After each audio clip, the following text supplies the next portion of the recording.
하나님을 보고도 살아있는 인생은 그런 점에서 승리한 인생입니다. 그러기 위해서는 이전에 내가 죽어야 합니다.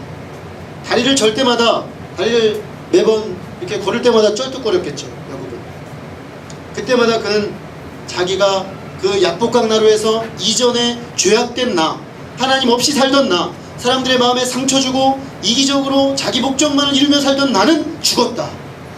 그 사실을 그는 확인했을 것입니다. 그리고 죽음으로 다시 태어나는 삶, 부활을 사는 삶을 살게 되었음을 깨닫게 되었습니다. 그것은 하나님의 얼굴을 보고도 죽지 않고 살아 하나님과 동행하는 삶입니다. 사도 바울은 그것을 나는 날마다 그리스도와 함께 죽노라, 내가 그리스도와 함께 죽고 그와 함께 다시 살아 이제는 내가 그리스도를 믿는 믿음 안에 산다라고 표현했습니다. 그것이 어떤 형태로 주어지든 그것에 이르는 사람은 복이 있습니다. 결국에는 모든 인생이 무엇입니까?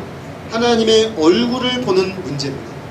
우리가 이 땅에 사는 삶을 얼마나 길이의 삶을 살든 어떤 경로의 삶을 살았든 마지막에 가면 결국 하나님의 얼굴을 보아야 합니다. 우리는 그때 그 하나님의 얼굴을 대면할 때 과연 그 분의 얼굴을 뵙고도 설 수 있는 사람인가 질문해 봐요. 이것이 된 사람들, 그것을 성경은 뭐라고 합니까? 의인이라고 합니다. 그 의를 가진 사람은 하나님과의 관계가 해결되었기 때문에 사람과의 관계에 있어서도 하나님의 평강이 다스리는 삶을 살 수가 있게 되는 것입니다. 그럴 때 그 사람은 이전과는 완전히 질적으로 다른 새로운 삶을 시작할 수가 있게 되는 것입니다. 저는 얼마 전에 우리 교단에 큰 어른이신 목사님을 뵐 기회가 있었는데요. 저는 이제 막 목사 안수를 받은 지 얼마 안 되는 목사라 그런 분들을 볼 기회가 거의 없다고 봐야 됩니다. 그리고 보더라도 그 앞에 가면 권위가 워낙 있으시기 때문에 다리가 후달달 거리는 게 이제 정상이죠. 근데 이제 무슨 모임이 있어서 제가 갔었는데 좀 늦어서 뒤에 앉아 있으려고 저 앞에 이렇게 앉는 부담스러워서 뒤에 앉아 있으려고 이렇게 자리를 막 만들었는데 갑자기 그 모임이 이제 안 교수님이 같이 하는 모임이었는데 교수님이 갑자기 옆에다 자리를 만들더니 일로 오세요 그러시는 거예요. 딱 중앙에 너무 부담스러워서 안 가고 싶은데 다 저를 쳐다보고 있으니까 가지 않을 수가 없는 거예요. 그래서 가서 앉았습니다. 가서 앉아서 한참 저 얘기를 하시길래 저도 재밌게 듣고 얘기하다 보니까 잠시 후에 제 옆에서 저는 이제 안 교수님 편하니까 안 교수님만 이렇게 바라보고 있었는데 잠시 후에 이쪽에서 어떤 분이 인사를 하는 거예요. 잘 왔어요? 그러시는 거예요. 어떤 분이.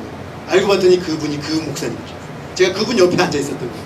무려 30분이나. 사실은 그러고 나서 그 다음 시간들이 썩 편하지가 않았습니다.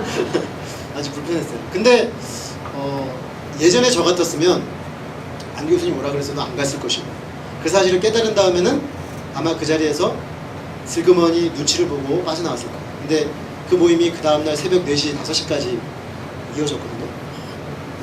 한국 교회에 대해서 얘기하고 미래에 대해서 얘기하고 막 진지한 분위기인데 저도 너무나 막 가슴이 뜨거워지는 얘기라 빠질 수가 없었어요. 저도 껴가지고 그분하고 막 같이 앉아가지고 이렇게 하면서 얘기를 했어요.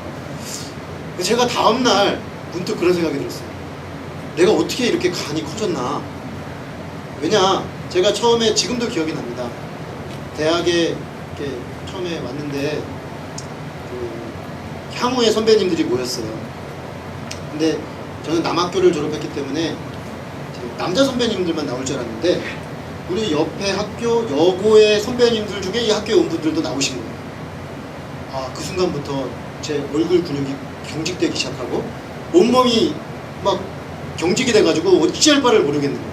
왜냐면 여자들 앞에서 말을 해본 적이 지난 3년 동안 없었거든요. 남고 출신이라.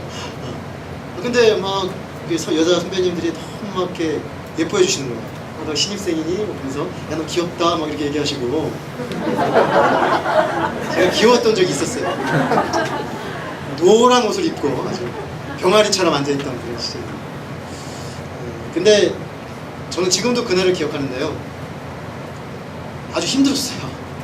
힘들었어요. 사람들이 너무 의식이 돼가지고 저를 예뻐해주고 부담 없이 해주려고 하는 그분들의 그것조차도 부담스럽고. 근데 그날 또 신입생 환영식을 해가지고 사발식을 했어요. 너무 소심했기 때문에 사람들 너무 많이 의식했기 때문에 FM을 잘 못하겠네요. 안녕하십니까. 다시 해. 제가 한 30분 동안 그러고 있었어요. 결국에는 너무 불쌍하니까 쟤는 봐주자. 그래서 넘어갔어요. 제가 이런 말씀을 드리냐면 사람들 앞에서 나를 노출하고 사람과의 관계를 맺는다는 것이 저에겐 너무 어려웠어요. 저는 이것이 원래 그런 성격상의 결함으로 생각했어요. 근데 성경을 공부하면서 제가 1학년, 2학년 성경을 공부하면서 그게 아니라는 걸 알게 됐어요. 제가 사실은 굉장히 적극적인 사람이고 사람들 앞에서 말하는 거 좋아하고 우리 어머니의 증언에 의하면 6살 때 동네 어른들 앞에서 춤을 췄대요. 그래서 동네 경연대회도 막 춤추러 나가고 뭐 그런 사람이에요. 원래 하나님이 주신 게 그런 게 아니에요. 그럼 왜 이렇게 되었느냐? 왜 이렇게 샤이하고 사람들 앞에 설 수가 없고 사람들의 눈치를 보고 이런 사람이 되었느냐? 사실은 제가 초등학교 때부터 알게 모르게 음란물을 접하면서 내 마음에 내 자신이 더럽다라는 생각이 들기 시작해요. 더럽다라는 생각이 듦과 동시에 내가 이 더럽다라는 것을 보여주고 싶지 않은 거예요. 이중적 자아를 갖기 시작한 것입니다. 그러다 보니까 내 안에 있는 그 자아가 들키고 싶지 않은 거짓 자아를 만들다 보니까 사람들을 계속 의식하게 돼요. 그래서 어디를 가면 사람들이 나를 어떻게 볼까를 계속 의식하면서 사는 거예요. 10몇 년을 그렇게 살으니까 이제는 그게 나의 제2의 천성처럼 돼요. 얼마나 불편하고 부자유하고 힘들었는지 몰라요.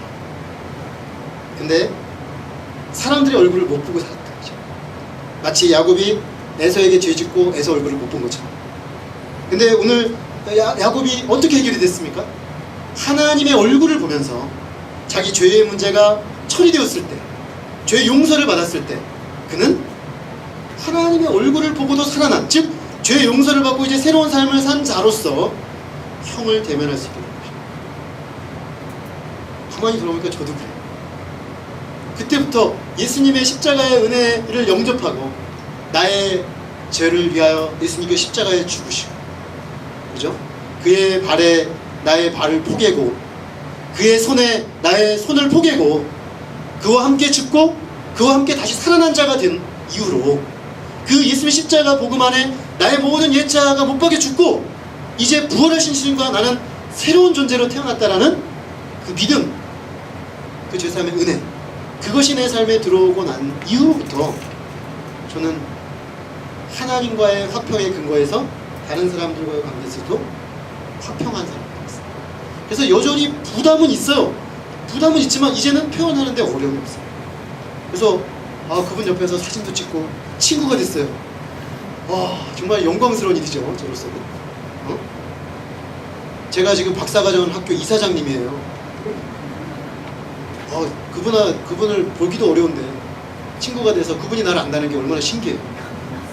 나는 신기해. 신기하다. 어떻게 이런 일을 하나. 그리고 그분하고 앉아서 얘기를 하고 과자를 먹으면서 농담 따먹기 하고, 이거 얼마나 행복한 일이에요. 이게 근데 저로서는 너무나 신기한 일인 것이, 내가 예수님을 알지 못했다면 그런 자리에 가지도 않았을 것이고 가서 그런 대면을 하려고 하지도 않았을 거예요. 처음부터 그런 게 문제 없었던 사람은 모르지만 저에게는 기적과 같은 일입니다. 이것이 바로 하나님의 얼굴을 대면한 자가 누리는 은혜요, 하나님의 얼굴을 대면한 자가 사랑과의 얼굴을 대면하는 새로운 삶입니다. 이전에 내 자아가 죽고 나의 삶이 죽고 이제 주님과 함께 새로 태어난 자의 삶인 것입니다. 우리가 사람과 대면하고 사람과 문제를 해결하려고 하기 전에 먼저 하나님 앞에 가서 하나님의 얼굴을 보고 하나님 얼굴의 은총을 덧입고 새롭게 되어서 자유케 되는, 그래야 새 삶이 시작되는 은혜가 모두에게 임할 수 있기를 간절히 기도합니다. 둘째로, 우리가 이런 새 삶을 살려면 하나님의 은혜를 발견함으로 다시 시작할 수 있습니다. 야곱은 형을 만나고 나서 오늘 우리가 읽은 본문 뒷장에 33장에 보면은 4번에 걸쳐서 동일한 단어를 사용합니다. 그것이 뭐냐면 은혜라는 단어입니다. 너 어떻게 이렇게 큰 부자가 됐어? 그랬더니 야곱이 말합니다. 하나님의 은혜로 제가 이렇게 큰 부자가 되었습니다. 야, 너 자녀들이 꽤 많다. 그랬더니 하나님의 은혜로 저에게 이렇게 자녀들을 주셨습니다. 야, 이렇게 많이 나 주면 안 되잖아. 다 하나님이 은혜로 주신 거기 때문에 다 가셔도 좋습니다. 이렇게 말해요. 여러분 잘 보십시오. 야곱이 돈을 어떻게 벌었습니까? 7년 동안 노동자치장에 가며 생고생하며 벌었어요. 여러분, 야곱이 그 아들들을 어떻게 얻었습니까? 아내들의 등살에 못 이기며 고생해가며 얻은 아들들이에요. 근데 야곱의 말에 그 말은 다 빠졌어요. 다 빠지고 한마디로 딱 표현해요. 은혜입니다. 이렇게. 지금 제가 가지고 있는 모든 것은 은혜입니다. 그는 돈도 명예도 사랑과 그 열매인 자식들도 자신의 노력 이전에 자격 없는 자신에게 베푸신 하나님의 은혜다라고 인정하고 있습니다. 은혜는 자격이 없는 사람에게 주는 선물입니다. 자격이 있는 사람에게 주는 건 은혜라고 하지 않습니다. 그것은 합당한 대가, 샐러리, 삭 이렇게 말하죠. 근데 지금 야곱은 자기가 지금 누리고 있는 이 모든 것이 자기가 노력하고 애써서 얻었는 줄 알았는데 알고 봤더니 하나님 은혜였다는 거예요. 이 모든 것이 하나님의 은혜라는 자신의 인생을 바라보는 관점이 180도 바꿔버렸어요. 그 전에 그는 세상이 뭐 있나 내가 노력하는 만큼 가져가는 거지. 여러분, 이게 세상의 원리 아닙니까? 내가 땀 흘린 만큼 가져가는 거지. 저는 철저하게 그런 사고로 살았습니다. 아버님이 일찍 돌아가셨기 때문에 더 그랬던 것 같아요. 세상이 보니까 정말 무섭더라고요. 아버지가 제 중3 때 돌아가셨는데 아버지가 안 계시니까요, 어머니가 밖에 나가실 때마다 어려움을 겪으시는 거예요. 무시를 당하는 거예요. 그러면서 어머니가 그러고 나시면 들어오셔서 저한테 이러시는 거예요. 너 행동 똑바로 해라. 애비 없는 자식이란 말 어디 가서 들으면 안 된다. 그 말이 저는 가슴이 바뀌었어요. 아, 그렇구나. 내가 아버지 없는 자식을 그렇게 둘 수 있겠구나. 그래서 흠을 보이지 않으려고, 틈을 보이지 않으려고. 왜? 틈을 보이면, 문제가 생기면 얘는 아버지가 없어서 저래, 이런 얘기 들을까봐 저는 틈을 보이지 않으려고 살았어요. 그래서 공부도 그래서 더 열심히 하고, 잘 사는 친구들이 6시간 자며 공부할 때 저는 4시간 자면서. 근데 얘가 잘 살고 능력도 있고 다 있는데 또 4시간을 자? 그럼 내가 못 이기잖아. 3시간 자. 왜? 내가 노력한 만큼 얻어내는 거니까. 내가 해낸 만큼 가져가는 거야. 세상은 보니까 철저하게 그렇단 말이에요. 저는 그걸 일찍이 눈에 띄었어요. 10대 때. 그래서 처절하게 고등학교 시절을 보냈어요. 그러다 보니까 얼마나 삶이 피곤한지. 모든 사람이 다 적이에요. 실제로 저는 고등학교 내내 친구들을 제 적으로 생각했어요. 그래서 한 놈씩 밟아서 올라가는, 그죠? 친구의 시체를 옮고 넘어, 그죠? 앞으로 전진하여 1등이 돼서, 그죠? S대 깃발을 꽂는, 그러고 살았어요. 그게 제 인생관이었어요. 그 인생관이 저를 지배하다 보니까 얼마나 삶이 피곤하고 온몸이 병이에요. 스트레스와 그 긴장, 그죠? 긴장을 늦출 수가 없습니다. 근데 예수님을 만나고 나니까, 하나님의 얼굴을 보고 나니까 어떻게 바뀝니까? 은혜로 바뀝니다. 사실 내가 지금 누리고 있는 것 중에 하나님이 주시지 않는 것이 무엇인가? 내가 노력을 해서 얻었다 한들 그 노력이 이런 성과로 돌아오는 것이 하나님이 개입하지 않았다면 어떻게 가능했는가? 정말로 그렇더라고요. 저는 예수님 영접하기 전에는 다 내가 열심히 해서 좋은 대학 가고 내가 열심히 해서 여기 이만큼 사는 걸로 착각하며 살았어요. 천만의 말씀. 왜? 내가 노력했다 하더라도 하나님이 그 노력한 이상을 주셨더라고요. 나중에 보니까 난 이만큼 했는데 하나님이 이만큼씩 주셨어요. 내 머리와 내 노력으로 이룰 수 없는 걸 이뤘어요. 은혜였다. 실제로 내가 이만큼인데 이만큼 주는 건 그것도 은혜예요. 왜 꼭 하나님이 그러셔야 돼요? 근데 하나님은 그렇게 하시는 거예요. 제가 하나님을 전혀 찾지 않았는데 제가 하나님 전혀 경배도 안 했는데, 예배도 안 했는데 하나님은 공평하게 해주셨어요. 은혜죠. 이렇게 세상을 보는 관점이 바뀌면 인생이 바뀌어버리는 겁니다. 세상을 사는 방식이 바뀌어버립니다. 사실 야곱은 깨달았습니다. 자기는 지금까지 살아온 대로 살면 하나님이 버리셔도 소망이 없는 사람이에요. 자기는 그냥 버리셔도 되는 사람이에요. 근데 하나님이 자기를 안 버리셨어요. 양채같이 힘들 때만 하나님 도와주세요. 도와주세요. 또 도와주시고 계속 도와주시는 거예요. 그리고 야복강 나루 이 가장 절체절명의 위기인데 야곱 혼자 어찌할 바를 모르고 있는데 하나님 찾아오셔요. 왜 꼭 찾아와야 될 이유가 없잖아요. 찾아오셨어요. 찾아오셔서 이 야곱 있어요. 찔게요. 밤새도록 하나님 붙잡고 싸우기 때문에 말도 안 되는 건데 하나님 씨름해 주세요. 그냥 한 방에, 그죠? 새끼손가락 잠시 이렇게 하면 우리 날아가잖아요. 하나님이, 그죠? 이런 거 그냥 날아가잖아요. 근데 하나님이 마치 우리 정도밖에 힘이 없는 것처럼 실험을 해주시는 거예요. 이게 은혜입니다, 여러분. 하나님이 여러분의 그 끈질김, 변화되지 않는 모습, 그 고집스러움, 그거 그대로 인정하시고 그 수준에서 싸워주시는 거예요. 여러분, 이게 은혜입니다.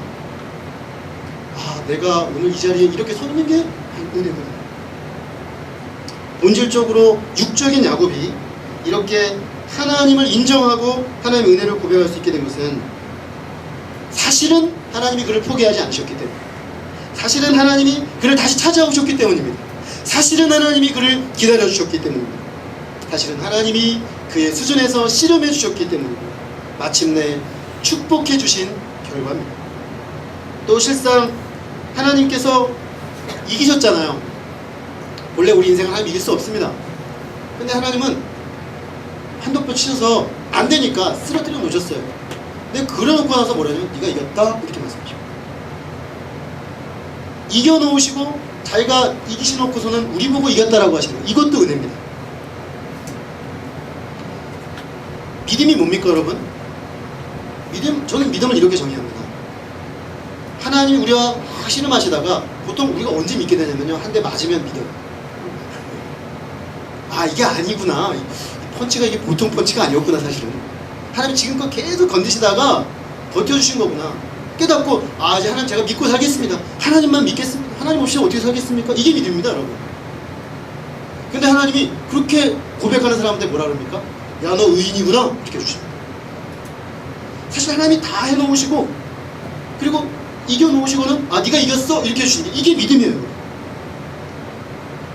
그러니까 믿음이란 다른 게 아니고 주님 앞에 지는 것이 이기는 것임을 깨닫는 사람, 그런 사람들이 하나님에 반응하는 것, 그것이 믿음입니다.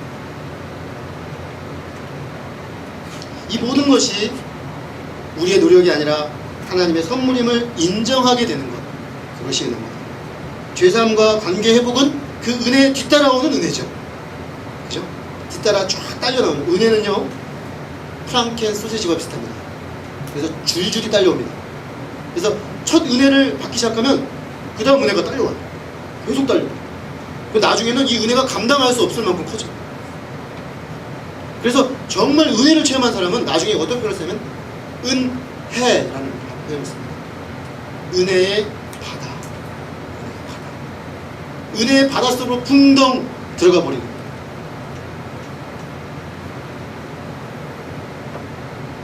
야곱은 그날 밤 은혜에 잠기는 것이 무엇인지 이해하게 되었습니다. 그리고 그 자신이 이제 노력하고 쟁취해서 성취하는 승리자의 삶을 내려놓고 은혜의 증거자로 사는 삶으로 방향전환했어요. 이전까지 야곱은 내가 이만큼 해서 이거 얻었습니다, 이거 자랑하는 사람이었어요. 그런 사람의 우두머리 노릇하려고 했어요. 그러나 이제는 뭡니까? 제가 이렇게 소망 없고 이렇게 안 되는 사람인데 하나님이 이렇게 저에게 은혜 베푸셨습니다 라고 증거하는 은혜의 증거자로 세워지게 되었습니다. 하나님 안에서 다시 시작하는 것은 이 하나님의 은혜를 발견하고 이 은혜 안에 다시 시작하는 것입니다. 그리고 일평생 그 은혜 안으로 들어가서 그 은혜를 자랑하는 것입니다. 사랑하는 우리 모든 청년들의 삶이 이런 은혜로 가득 차서 그 은혜를 체험하고 은혜를 일평생 알아가며 증거하는 복된 인생, 짐으로 승리하는 인생, 이 신앙의 역사를 자랑할 수 있는 인생 다 사실 수 있기를 주님의 이름으로 축원합니다. 기도하겠습니다. 하나님 아버지, 오늘 말씀을 통해서 우리가 야곱처럼 이 세상에서 돈과 권력과 또 참 예쁜 여성, 멋있는 남자를 얻어서 성취하고 이루어내서 그 이루어낸 것들을 사람들에게 과시하며 내가 이렇게 노력하고 내가 이렇게 성취했으므로 나는 성공자라, 나는 승리한 사람이라 자랑하며 사는 것이 이 땅에서의 승리의 전부인 줄 알았는데, 알고 보니 주님, 하나님 안에서의 진정한 승리는 하나님 없이 살아온 내 인생의 그 밑바닥에 죄의 문제와 깨어진 관계 문제의 한계를 깨닫고 하나님 당신의 은혜 앞으로 나아가 당신의 얼굴을 배울 수 없는 이 죄악된 모습 이대로 나아가서 당신의 그 한량없는 은혜를 덧입고 이제 죄악된 우리가 하나님의 얼굴을 볼 수 있는 그 은혜 가운데로 나아가는 그것임을 깨닫게 되었습니다. 주님, 우리가 주 안에서는 주님 안에 지는 것이 이기는 것이고 약할 때 강하게 되는 것이고 주 앞에 모든 것이 하나님의 은혜였음을 고백하는 자가, 하나님께 영광을 돌리고 하나님을 자랑하는 자가 진정한 승리자인 것을 깨닫게 해주셔서 참으로 감사합니다. 아버지, 오늘 이 자리가 야곱의 야복강과 같은 곳이 되기 원하고 이 자리가 야곱의 그 분이엘의 체험이 되게 하여 주셔서 하나님, 우리가 지금까지 살아왔던 삶의 가치에서 돌이켜서 하나님의 은혜로 기초하여 살아가는 삶의 방향 전환이 일어나고 새로운 삶의 시작이 일어나는 그 시작점이 될 수 있도록 축복하여 주시옵소서. 특별히 우리 귀한 청년들의 삶이 이 은혜의 깊은 세계로 들어가는 삶이 되게 하시고 일평생 이 은혜를 자랑하는 복된 인생이 되도록 모두 축복하여 주시기를 기도합니다. 감사드리고 예수 그리스도 이름으로 기도했습니다. 아멘. 우리 각자 자신의 언어로 잠시 기도하겠습니다.